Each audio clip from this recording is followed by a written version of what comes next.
குலதெய்வமும் இஷ்ட தெய்வமும் ஒன்றா? யாராவது உங்களுடைய குலதெய்வம் என்ன என்றால் இஷ்ட தெய்வத்தின் பெயரை கூறுவார்கள். ஏனெனில் சிலருக்கு குலதெய்வம் எது, இஷ்ட தெய்வம் எது என்றே தெரியாது. இன்னும் சிலருக்கு குலதெய்வம் இல்லாமல் இஷ்ட தெய்வம் என்ற ஒன்று இருக்கிறதா என்ற சந்தேகம் இருக்கும். இதற்கான தெளிவான விடையை காண்போமா? வீடுகளில் பொதுவாக பல கடவுள்களை வழிபடுவார்கள். கோயிலுக்கு செல்லும்போது குழந்தைகளிடம் இதுதான் நம் குலதெய்வம் என்று கூறுவார்கள். பின் இஷ்ட தெய்வத்திடம் சென்று பிரார்த்தனைகள் அபிஷேகங்கள் செய்துவிட்டு இதுவும் நம் தெய்வம்தான் என கூறுவார்கள். குழந்தைகளும் நமக்கு 2 குலதெய்வங்கள் இருக்கிறது என்ற தவறான புரிதலுடன் இருப்பார்கள். அது தவறான வழிகாட்டலாகும். வழிபாடுகளில் குலதெய்வ வழிபாடு, இஷ்ட தெய்வ வழிபாடு என 2 வகைகள் உள்ளது. இதை தவிர்த்து ஊர்காவல் தெய்வம் என வழிபடுவதும் உண்டு.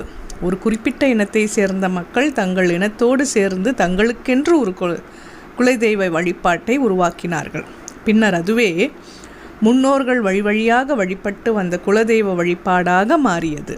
ஒருவர் தனிப்பட்ட முறையில் விரும்பி ஏற்று வழிபடுவது இஷ்ட தெய்வமாகும்.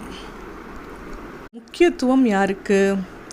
நாளும் கோளும் கைவிட்டாலும் கூட நம் குலதெய்வம் நம்மை கைவிடாது என்பது நம் முன்னோர்களின் கூற்றாகும். இஷ்ட தெய்வங்கள் எதுவாயினும் முதல் வழிபாடானது முதற்கடவுளான விநாயகப் பெருமானுக்கும் குலதெய்வத்திற்கும் அளிப்பது நல்லது. பொதுவாக இஷ்ட தெய்வத்தை காட்டிலும் குலதெய்வத்தை முதலில் வழிபடுவது நன்மையை அளிக்கும். ஏனெனில் குலதெய்வத்தின் அருள் இல்லாமல் மற்ற தெய்வத்தின் அருள் கிடைக்காது. ஒருவருக்கு தன்னுடைய குலதெய்வம் தெரியவில்லை என்றாலும் தேடியாவது கண்டுபிடிக்க வேண்டும் என்று காஞ்சி பெரியவர் கூறியுள்ளார் என்பது குறிப்பிடத்தக்கது. அடிக்கடி குலதெய்வ கோயிலுக்கு சென்று வழிபடுவது நல்லது. முடியாதவர்கள் மாதம் ஒரு முறை அல்லது வருடம் ஒரு முறையாவது செல்வது மிகுந்த நன்மையை அளிக்கும்.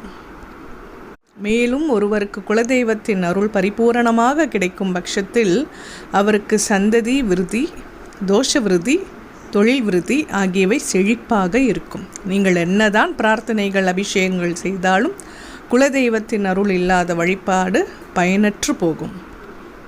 எனவே ஏனைய தெய்வங்களை வழிபட்டாலும் குலதெய்வத்திற்கே முதன்மைத்துவம் அளிக்க வேண்டும் என்பது நியதியாகும். ஒவ்வொருவரும் தங்கள் குலதெய்வ வழிபாட்டை முன்னிறுத்தி வழிபடுவதன் மூலம் உங்கள் குலமானது சீரும் சிறப்புமாக வாழ வழிவகை செய்யும். சப்ஸ்கிரைப் செய்யாதவர்கள் சப்ஸ்கிரைப் செய்யவும் மற்றவர்களுக்கும் பகிரவும். நன்றி.